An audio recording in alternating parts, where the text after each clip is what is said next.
Hello guys, આજે આપણે બનાવશું પાવભાજી. તો તેના માટે આપણે જોઈશે 2 નંગ બટાકા, 1 રીંગણ અને વટાણા 100 ગ્રામ. હવે એને આપણે કુકરમાં એને બાફી લઈશું. આને મેં ધોઈ લીધા છે, ધોઈને નાખવું. અને આ રીંગણ બટાકા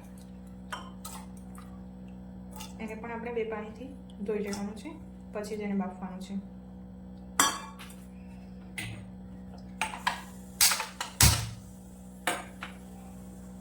હવે એને આપણે આમાં 5 થી 6 સીટી વાગવા દઈશું ને બફાવા દઈશું. અહીંયા તમે સબ્જીમાં તમારી કોઈ પણ મનપસંદ સબ્જી લઈ શકો છો. એમાં ફ્લાવર, ગાજર, તમને જે ગમે તે વસ્તુ લઈ શકો છો. તો હવે આપણે પાવભાજી બનાવી લઈશું. તેના માટે આપણે તેલ જોઈશું. આ છે તો 1 નંગ ડુંગળી મીડિયમ સાઇઝની લીધી છે ને, તેને મેં મિક્સરમાં ક્રશ કરી લીધી છે. પછી જોઈશે આ 3 નંગ ટામેટાં લીધા, એને પણ મિક્સરમાં ક્રશ કરી લીધું છે. પછી જોઈએ છે કાશ્મીરી મરચ, આદુ મરચાં અને લસણની પેસ્ટ ને આ લસણની પેસ્ટ છે. હવે આ છે લીંબુનો રસ, પાઉંભાજી મસાલો, સોલ્ટ ને આપણા બેઝિક મસાલા. અને આ છે તો આપણે જે શાક બાફવા મૂક્યું હતું તે છે. તો ચાલો હવે આપણે સ્ટાર્ટ કરીએ. સૌથી પહેલાં આપણે તેલ નાખીશું. પાઉંભાજીમાં થોડું તેલ આગળ પડતું હોય છે, એટલે આપણે થોડું નાખીશું.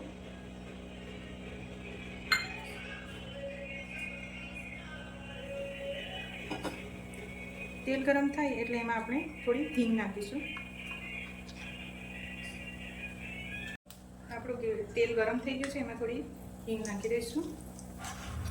અને તેમાં આપણે ડુંગળીની જે પેસ્ટ બનાવી હતી તે નાખી દઈશું.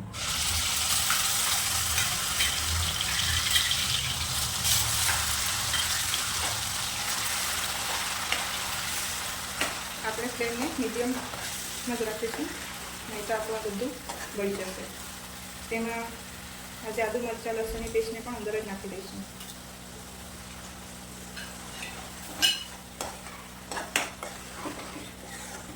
આ ડુંગળીમાંથી થોડું તેલ છૂટું પડવા લાગે એટલે પછી એમાં આપણે ટામેટાની ગ્રેવી નાખશું.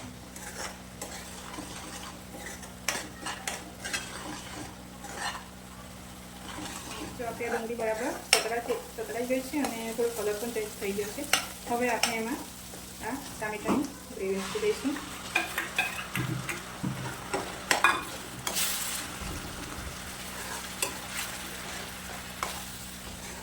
બરાબર મિક્સ કરી દઈશું. ડુંગળીને બરાબર થોડી સતળાવી દઈશું, નહીં એનો પછી ટેસ્ટ સારો નહીં લાગશે. એટલે થોડી ગોલ્ડન બ્રાઉન જેવી થવા લાગે, તેલ છૂટું પડે એટલે પછી તેમાં નાખી દેવું. હવે આપણે એમાં મસાલા નાખી દઈએ. આ છે કાશ્મીરી મિર્ચ, એને નાખી દઈએ. ધાણા જીરું પાવડર, ગરમ મસાલો, હળદર અને લાલ મિર્ચ પાવડર તમે તમારા ટેસ્ટ મુજબ નાખી શકો છો. અને સ્વાદ મુજબ મીઠું.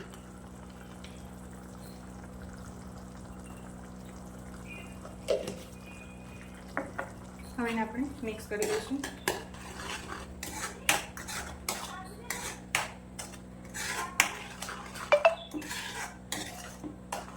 મિક્સ થઈ ગયું છે. હવે આપણે એને ટામેટાં ચડી જાય અને થોડું તેલ છૂટું પડવા લાગે ત્યાં સુધી એને થવા દઈશું.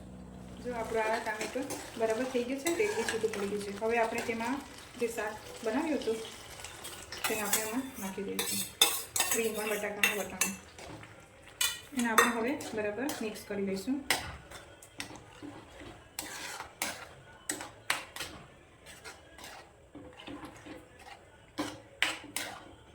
હવે તેમાં આપણે પાઉંભાજી મસાલો નાખી દઈશું. 3 ચમચી નાખી દઈશું. થોડું લીંબુનો રસ અને બધું મિક્સ કરી દઈશું.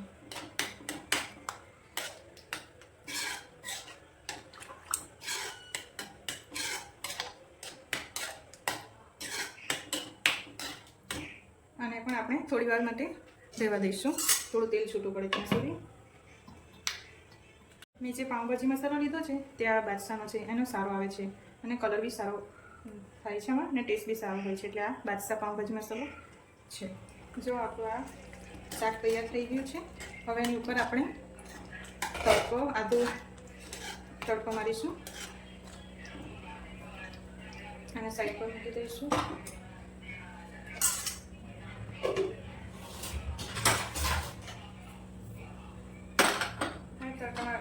માટે આપણે નાનું વઘારી લઈશું. તેમાં થોડું બટર અને થોડું તેલ નાખીશું. તેને થોડું આપણે ગરમ થવા દઈશું.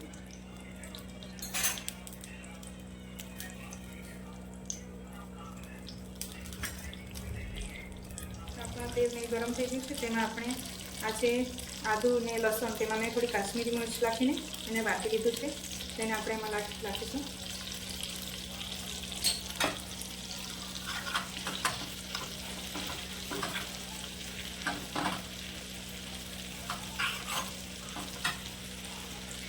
તેમાં આપણે આ થોડો પાવભાજી મસાલો નાખીશું. તેનાથી ટેસ્ટ આપણે સરસ આવે છે. અને 1 મિનિટ માટે થોડો થવા દઈશું છે. લસણનું કાચો સ્વાદ નીકળી જાય.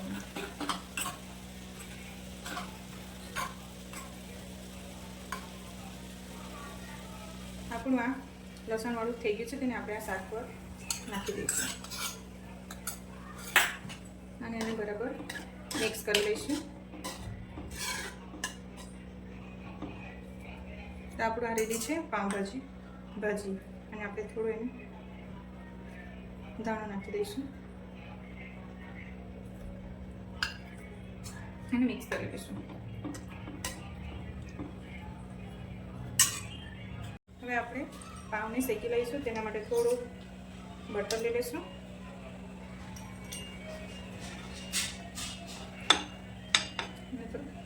પીગળવા દઈશું. તેમાં આપણે આ પાઉંભાજી મસાલો, થોડું લાલ મરચું, હળદર અને ગરમ મસાલો નાખીને થોડું મીઠું નાખીને આપણે એને મિક્સ કરી દીધું છે ને એમાં નાખી દઈશું. એમાં થોડો ધાણ નાખી દઈશું. અને હવે આપણે એને શેકી લઈશું પાઉંને.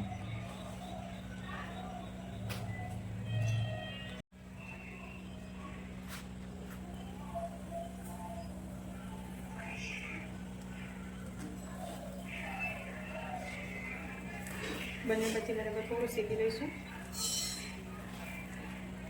આપણો આ પાઉં શેકાઈ ગયો છે. હવે એને આપણે સર્વ કરીએ. પહેલાં આપણે એક પ્લેટ લઈ લઈશું. તેમાં આપણે ભાજી,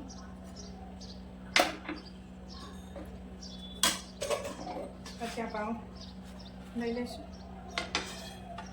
અને આપણે થોડું કચુંબર સલાડ લઈ લઈશું. ને લીંબુ અને ધાણાથી થોડું ગાર્નિશિંગ કરી દઈશું.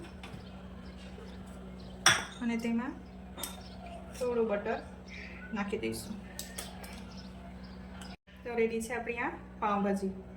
गाइस, તમને हमारी रेसिपी पसंद आई हो तो लाइक करना, शेयर करना और कमेंट में आप बता देना कि आपको ये रेसिपी कैसी लगी. और તમને કોઈ બીજી રેસિપી શીખવી હોય તો તે પણ કમેન્ટમાં બતાવી દેજો. બાય.